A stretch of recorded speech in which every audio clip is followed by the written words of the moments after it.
بسم اللہ الرحمن الرحیم۔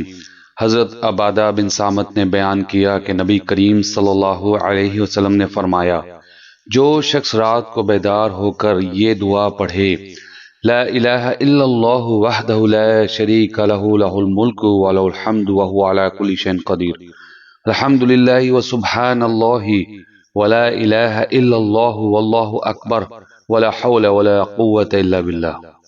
اللہ کے سوا کوئی معبود نہیں، وہ اکیلا ہے، اس کا کوئی شریک نہیں، ملک اسی کے لیے ہے اور تمام تعریفیں بھی اسی کے لیے ہیں، اور وہ ہر چیز پر قادر ہے۔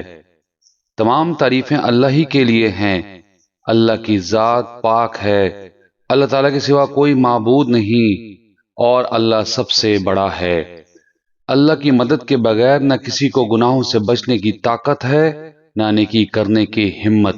پھر یہ پڑھے، اللہم اغفر لی، اے اللہ میری مغفرت فرما۔